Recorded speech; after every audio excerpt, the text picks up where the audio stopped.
आ रहा हूं। देखिए, सलमान खुर्शीद जी की टिप्पणी पर कुछ कहने से पहले मैं इन कांग्रेस के प्रवक्ता को कहना चाहता हूं कि जो उन्होंने कहा, माननीय मंत्री जितेंद्र कुमार जी ने साफ साफ पार्लियामेंट में खड़े होकर के कहा है कि जो राम सेतु की बात है, हम आज की एडवांस टेक्नोलॉजी से, हम आज की कार्बन डेटिंग टेक्नोलॉजी से उसको साबित भी करेंगे, सत्यापित भी करेंगे और पूरी दुनिया में उसका गुणगान भी करेंगे। ये यहाँ आकर के झूठ बोलने का काम यहाँ पे सबसे पहले कर रहे हैं।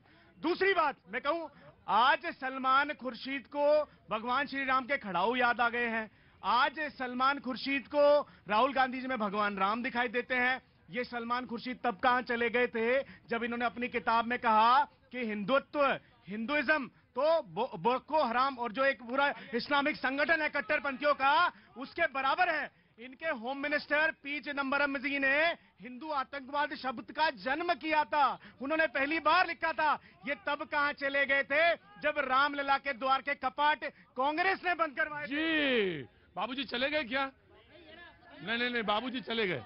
बाबूजी ने कहा था कि इंपॉर्टेंट चीज क्या है, बहस वहां होनी चाहिए, बहस इस पे नहीं हो। मैं आ जाऊंगा, आज आ जाऊंगा, बिल्कुल आ जाऊंगा, आपके पास आ जाएंगे। आप बहुत बेचैन हैं। राम के व्यक्तित्व में एक चीज और भी है, धैर्य। जानते सब हो, मुश्किल यह है कि हिंदुस्तान का आदमी जानता सब है लेकिन करेगा कुछ नहीं।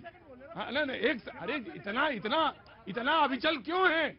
अगर किसी राम ने प्रतीक्षा करी, और प्रतीक्षा जब दंड देना था तभी दंड दिया। जगजीवन राम और ऐसे राम आए, असली राम आज तक कोई राजनीति में नहीं आया। आपका मुश्किल ये है कि आप थोड़ा सा धैर्य रखिए। मैं आऊंगा आपके पास, आऊंगा, थोड़ा धैर्य रखिए। जी, एक मिनट जनाब जी। देखिए, अभी हमारे भाई कह रहे थे सलमान खुर्शीद के बारे में कि वो राम का नाम उन्होंने क्यों लिया। तो आप ही ने कहा था, नारा दिया था घर वापसी। आपने घर वापसी की बात की थी, और अब अगर सलमान खुर्शीद भगवान श्री राम का नाम लेते हैं तो आपको तकलीफ होती है। भाई, घर वापसी फिर होगी कैसे, ये बताइए, कैसे घर वापसी होगी? नहीं, वो घर वापसी कर रहे हैं क्या, यह जानने का हक पूरी जनता को है।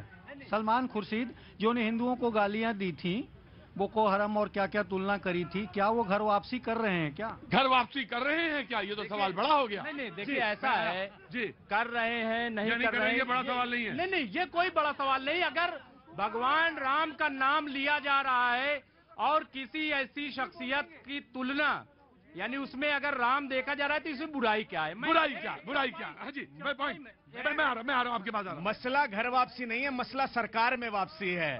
तो हिंदुओं की याद तभी आई है जब आपकी विदाई हो गई उत्तर प्रदेश से, अमेठी से भाग करके पहुंचे वायनाड और यात्रा शुरू करी कन्याकुमारी से, और चुनाव चल रहे थे गुजरात में। आपकी सरकार वापसी नहीं हो पा रही है साहब, आपका घर वापसी का इरादा नहीं है।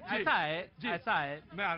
मैं जो बात आप कह रहे हैं ना, मैं चौपाई की चूंकि बात हो रही थी जी, और आप मुसलमानों के हवाले से जो बात आप कहते हैं बार बार, हाँ। मैं इनसे ही पूछना चाहूंगा कि तुलसीदास जी ने जो रामायण लिखी थी, रामचरितमानस, वो कौन सा दौर था?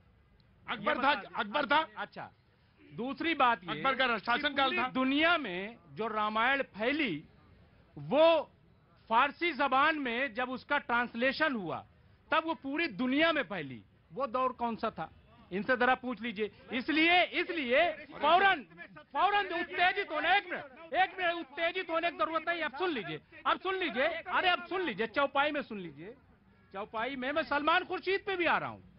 मैं उनकी बहुत ज्यादा तारीफ वरीफ नहीं करता हूँ, मैं किसी पार्टी में नहीं हूँ। सुन लीजिए मुमताज भाई, मैं मुझे ब्रेक लेना है, लेकिन मैं क्लैरिफिकेशन आपके भी दूंगा। जो फारसी वाली बात बोली है उसका भी क्लैरिफिकेशन दूंगा। आप बोलिए। देखिए कि राहुल क्या हर जीव में देखो बसे हुए हैं राम, राहुल क्या हर जीव में देखो बसे हुए हैं राम, और कहो रहीम या श्याम कहो बस बदले इनके नाम, और त्याग तपस्या जीव की सेवा धर्म यही कहलाए।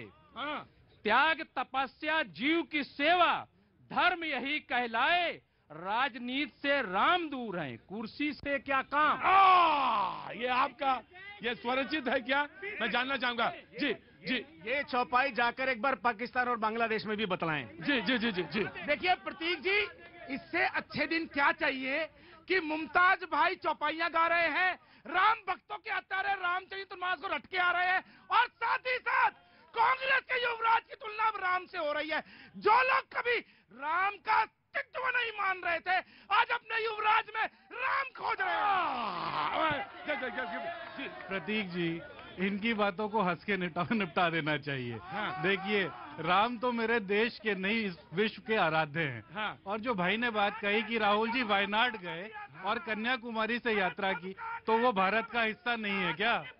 सवाल तो ये है। और अजय भाई क्योंकि आज राम पर बहस करने आए हैं, तो इनको कहिए मुझे 4 चौपाइयां जरूर सुना देंगे रामचरितमानस की, फिर हम बहस आगे करेंगे। मुमताज भाई, ये बात सच है कि दुनिया में एकमात्र ऐसा ग्रंथ है, एकमात्र ऐसी गाथा है जो गंगा से लेके वोल्गा तक गाई जाती है। ये मेरा नहीं है, जॉर्ज ग्रेसन का रिमार्क है। वो एकमात्र ऐसी गाथा है जो गंगा से लेके वोल्गा तक गा गा के गाई जाती है।